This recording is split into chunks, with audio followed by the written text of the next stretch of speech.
भौजी हमसे हंस बोले बतियावे से आराम से परी। चल ना, चुपे चल ना कथी। आराम से चल, कोई तो चुपे चुपे तो इलाज करे बैठे। तू गांव समाज के जनावे ला चाहे हमला का मान ले ताले तो तोड़ दे हम, तो लगता दोतल दोतल तोड़ दे हम। चुपे चल, तोरा हम कहबे आराम से चल, इला गांव समाज जान जाई। बुढ़बा फिर हल्ला करे, चुप चुप ना फोड़ दे।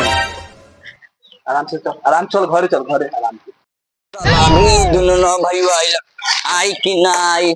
2 दिन से खानो जियान होई बा, साला सके फोनो धरैली त फोनो न उठैलक। चुप चुप चल, घरे आ गेलू, घर आराम से रह बटे सर। ए बेटा सर, ए बेटा सरो, हाँ झोंक दे। देखो तो ई रास्ता बा छौड़ी मौगी के पवा। ऐका का होले? चल भैया, हाँ ये चल चल घरे आ। चल चल चल, सारा तो प्यार मोहब्बत निकाले ले हमरा भूख लागल बा, पेट में चूहा कूदै त साले तके दाना दे बत्ती ना ले। साले डॉक्टर माना कलवा खाना खाला आ तू साले तूने खाना मांगे बारा। एक भी नहीं से हम साले भूखे बारे, हमरा भूखे ना लगी बा।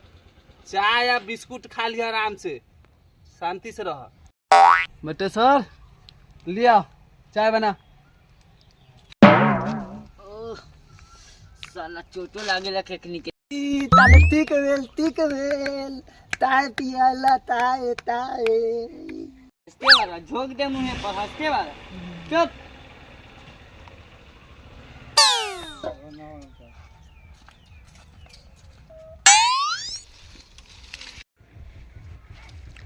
साला फिर पागला भाग गेलू भाई। चल भाई चल, पागला के पकड़े।